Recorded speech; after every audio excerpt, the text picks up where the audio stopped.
خۆشەویستان سڵاوتان لێبێ لە ڕێگەیەکی دوورەوە هاتوین بۆ لای کەسایەتێکی کورد بە لە هەموو شتێن نایناسێنین جارێ بانانی بەیانی بخۆین کاک شاخوانەکە چایەکمان بۆ تێکەی با چایەکی کوردیانە طبعاً ئەمڕۆ لە هۆڵەنداین ئەم بەیانیە زوو هاتوین بۆ لای کەسایەتێکی کورد کە ماوەیەکی زۆرە کاری ڕێکخراوەیەکە دەنگێکی شە لە ناو کووردا کە خزمەتێکی زۆری کردووە ئەمڕۆ پێمان خۆش بوو بەر لە دەستپێک نانوچایەکی بەیانی بخۆین دوای ئەوە گفتوگۆکەمان دەست پێ بکەین جا ئەم نانوچای بەیانیە و لە هۆڵەندا و بم سەماوەرە و بم قۆریە جوانە و بم پیاڵە کوردیانە پێمانەڵێ ئێستا ئێمە لە سلێمانین و نانێکی بەیانیە خۆی کاک شاخەوان دەستە خۆش بێ هاوڕێیان لەگەڵمان بن ئیشاڵڵا دوا بە دوای نان خواردنی نانوچای بەیانی لەگەڵتانە بین بەرنامێکی تایبەت دەکەین لەسەر ڕێکخراوی چەپک و کاک شاخەوانی خۆشەویست.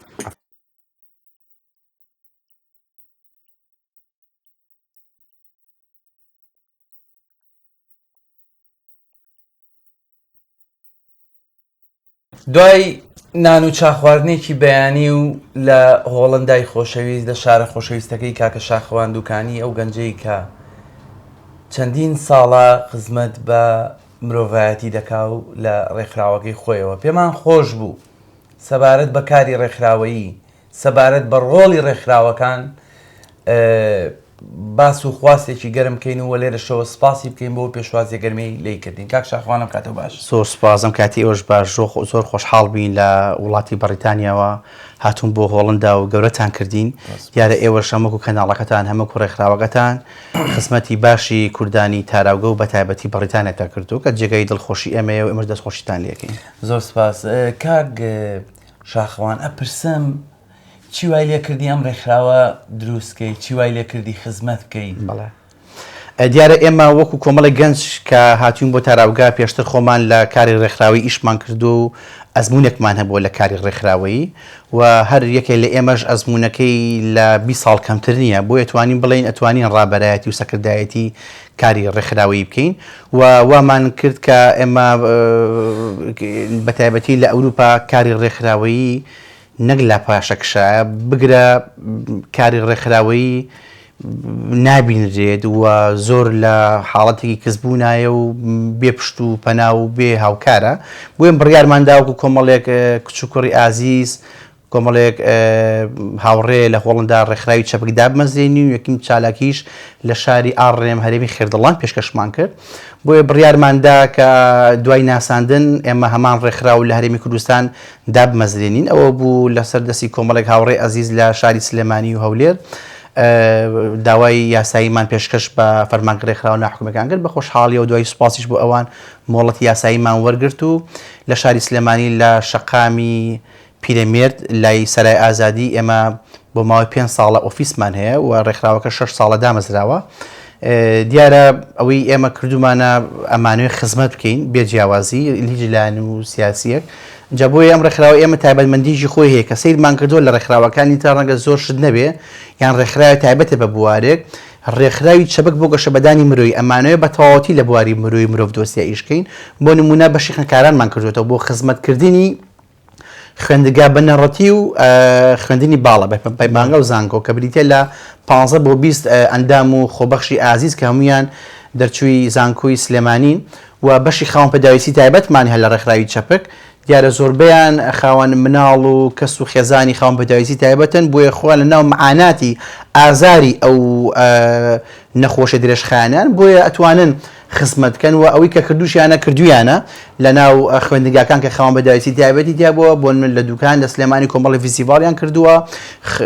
ڕێزیان لەوانە ناوە کە خاوەن پێداویستی تایبەتن هەدیەمان پێشکەش کردوون و بەنیازین دیدێژەشی هەبێ و بەدەرلەوە بەشێکی ترمانە بەشی تەندروستی کۆمەڵ ئەم بەشە لەسەر 2 پوند ئیشی کردووە کە لەوانە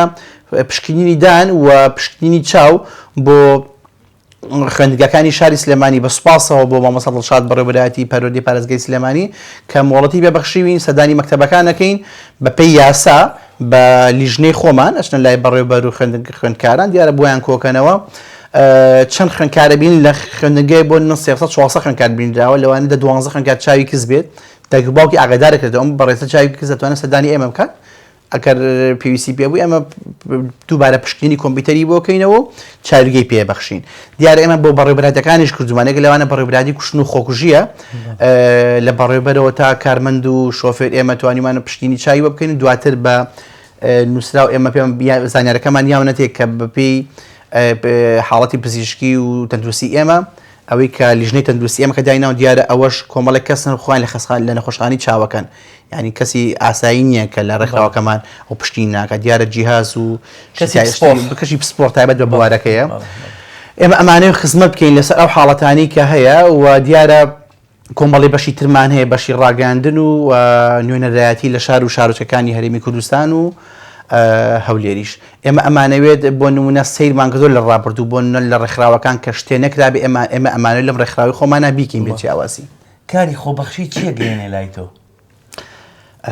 خۆی کاری خۆبەخشی مدعی لێ بینم منۆک خۆم، بەڵام زۆر کەس ڕەنگە هەر مانگە دوو مانگداوای کاری خۆبەخشی بکە بۆ دوایە وەڵێ من پارەم نادرێتیە و من بۆ ڕاکەڕاکەم و وازی لێنم. جا بۆیە کاری خۆبەخشی کە بەردەوام بیت کۆمەڵێک سوودی تایبەتی خۆی هەیە هەم بۆ ناساندنی تۆ شخصیت و کەسایەتی تۆ بەدام و دەستگا و بە هەموو ئەو شوێنانەی کە هەیە و کاری خۆبەخشی لە ڕێکخراوە تۆ توانی خۆدی تیا بدۆزیتەوە، ئەتوانی بیتە بە کەسێکی زۆر کارامە، زۆر قسەزان، زۆر قسەکەر، سوود ئەگەینی بە کۆمەلگا و کەسێکی زۆر دیاری شەبی. ئەو کاتە هەر کەسێک کاری خۆبەخشیکان لە ڕێکخراوەکان تەواوی پارت و لایەنە سیاسەکان مەمنونین کە بۆ نمونە ئیشی لەگەڵا بکات ئەگەر کەسە خۆی نەفرۆشێ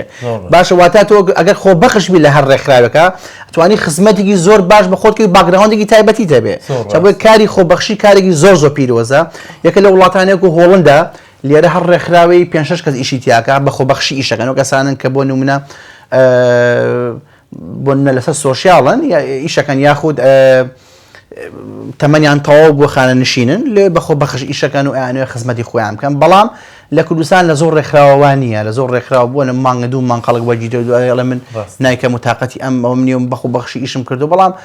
منەوە 25 ساڵە ئیشەکەم لە کاری خۆبەخشی تاکو ێستا نەدینارێکم وەرگرتووە نە سوودێکی مادیشم کردو، بەڵام ئەوە یەکو سوودی معنەوی کردومە و توانیمە شوێن پێکی خۆم دیاریکەم ناو کۆمەڵگای خۆمان لە تاراگۆم لە کوردستان. کاک شاخوان چالاکیتان هەیە پێم خۆشە باسی و چالاکیان بۆ بکەی نوێترین چالاکیتان کللتوریشە؟ نوێترین چالاکیمان هەر لە وڵاتی هۆڵندا لە شاری ڕۆتەردام ئەیکەین لەسەر فیستیڤالێکە لە بواری کللتور و کەلەپور و ئەدەب و هونەر. لە کەوانەیان باسەکەم باسی وردەکاری تر ناکەم. دیارە کۆمەڵێک کەسایەتی زۆر کاریگەر و زۆر کاریزما لە بواری ئەدەب و هونەر بەشداری ئەو فیستیڤاڵەکات و ماوەی 2 ڕۆژ میوانداری ئەو بەڕێزانەکەین هەم لە ئەو کەسانە کۆکەینەوە کە لە تەواوی ئەوروپا دانیشتون و بەهرەیەکی تایبەتیان هەیە. لێرە میوانداریانەکەین بۆی بتوانین کللتوری خۆمان بناسیێنین بە ئەم وڵاتە و لێستەشەوە من بەڵێنم وەگوتووە لە چەند پارتێکی سیاسی هۆڵندی کە ئامادەبوونیان ئەبێت لەنە ئەو فیستیڤاڵی ئێمە و بەلاشمانە گرنگ نییە کە پارتە کوردەکان ئامادە نەبن. گرنگی ئێمە ئەوەیە ئەو فیستیڤاڵە کەلەپورە کوردە بناسیێنین بە ئەمان و هەم بە سیاسەتی ئەمان و هەم بە تێکەڵاوی کەین چکە بەڕاستی لە هۆڵندا کورجالیە نییە کورد لە ناویەکە. ئەلێرە ئەمێ پرسیارێ بکەم بۆ بەلاتەوە گرنگ نییە پارتە کوردیەکان بەشدار بن لەبەرەوەی ناومێدیەک بۆ قسەتەوە دیار بوو دەمێوم ئەوم بۆ شی بکەیتەوە لەبەرەوەی کاری ڕێکخراوەیان بەلاوە گرنگ نییە و یەک و یەکگرتویان بەلاوە گرنگ نییە و ئەو کوردایەتی کە لە ڕابردوو هەبوو و ئێستا باس ئەکرێت بەلایەنەوە گرنگ نییە.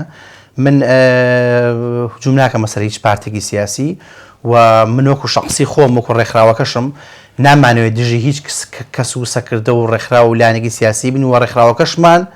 سەر بە هیچ مەکتەبی ڕێکخراوەکان هیچ حیزبێک نییە لە یەکێتی نە پارتی نە گۆڕان نە ئیسلامەکان نە هیچ لایەکی تر و ناشمانەوێت ڕەنگەم بخۆم لایەنێک بم بەڵام نامێن ڕێکخراوەکەم بەڕەسمی سەر بە هیچ لای بچکە هەموو کەسێکی تیا کۆبەتەوە.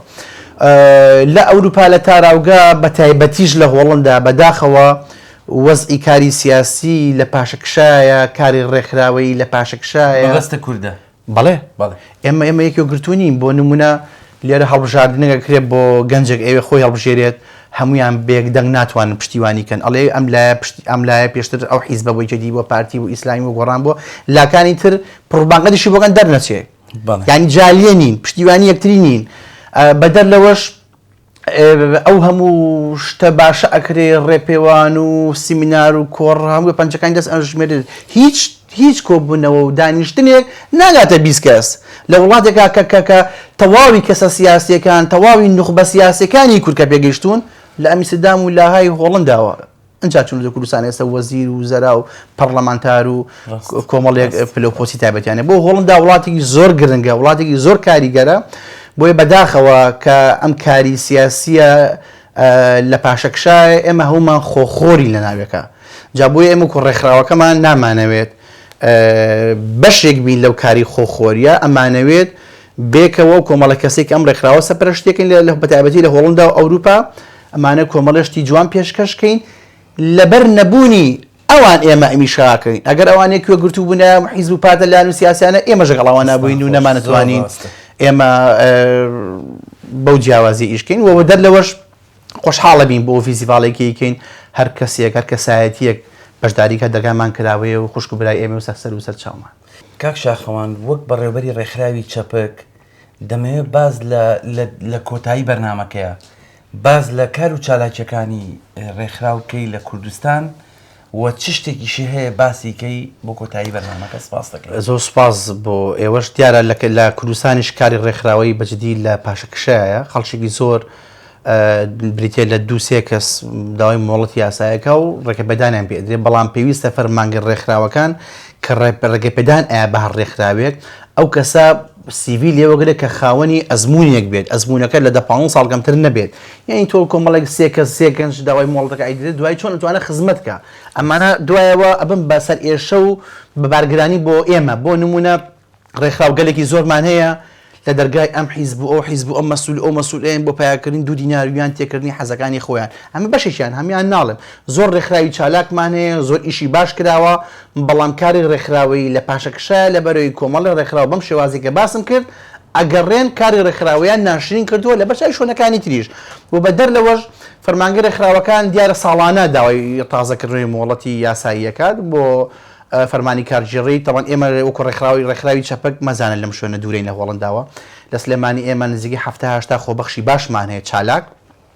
و لە هەولێریش کاگڕێبوارمان هەیە ئەندامی دەستەی کارژێڕ ڕێکخراوەکان مەسئولی پەیوەندی ڕێکخراوەکەمانە هەموو ڕێککارە یاسایەکانی ئێمە بە واژوو مۆرە و تەسلیمی کاگڕێبوارمان کردو ئەو ڕێککاری یاسای ڕێکخراوەکەمان لە هەولێرە بۆ تەواوکە واتە ئێمە هەمان تەواوکەری یەکین بەڵام زۆر ڕێکخراو ئێستا لە شاری سلێمانیەوە کەوتۆتە هەلەکە ساما ئەڵێ بۆچی فەرمانگە ڕێکخراوەکان پێویستە فەرمانگە ڕێکخراوەکان کۆمەڵە کار ئاسانی بکات و پێویستە ڕێکخراوەکانیش کە خۆیان بی لەوە ئەکەنەوە خۆی دامەزرێنێت خۆی دامەزراندی بێت کە نەبێت بە ئەدە کە نەبێت بە کە خۆی دامەزانێت بزانێت داهات لەکوێ پەیاکات چۆن ئەتوانە سەپەرشتی ڕێکخراوەکە بۆ ئەوەی کە ئیدامی زیاتر بان جا بۆیە کاری ڕێکخراوەیی لە کوردستان ئێستا لە پاشەکشایە و ئەوەی ئەبینم زۆر ناچنە ناو خەم و ئازاری هاونیشتیمانی و خەڵک و فەقیر و هەژارەوە زیاترەوەی ئەبینرێت کتێب خوێندنەوە و کۆڕی شعری و کۆمەڵێک شتی تر ئەکرێت بۆیە ئەبێ ئێمە لەو قاڵبەی کە لە ڕابردوو هەیە 15 ساڵی ڕابردوو گۆڕانکاریکەین تا بتوانین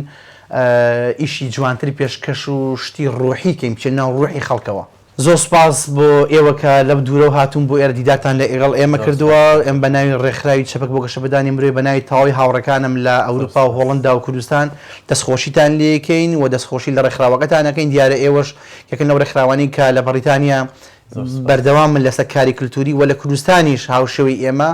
هاوڕێیانتان بەردەوام لە کار و چالاکی ئەمە بەڵێنی پشتیوانی و هاوکاریتان پێئین دیارە ڕێکخراویش پێویستی بەوەیە هاوکاری پشتیوانی یەکتری بێت بۆ ئەوی تا بتوانن بەهێزتر بن زۆر سپاس دەکەم دووبارە سپاس بۆتەکانێکا شاخەوان خۆشحاڵ بووم قوربانێ بم خۆشەویستان دیداری تایبەتی ئەم ڕۆمان کۆتایی هات کەناڵی بیکەیفۆ لە هۆڵندا چەند دیدارێکی ئامادە کردووە ئیشەڵا بەم زوانە کەوێتە بەردیدەی ئێوە ئەمڕۆ لە هۆڵندا لەگەڵ بەرپرسی ڕێکخراوی چەپک شاخەوان دووکانی بەرنامەیەکی تایبەتمان سەبارەت بە کاری ڕێکخراوەیی سەبارەت بە هەلومەرجە ڕێکخراوەیەکان ساز کرد تا بەرنامەیەکی کەو تا دیدارێکی کە خواتان لەگەڵ کەناڵی بیکەیفۆ هۆڵندا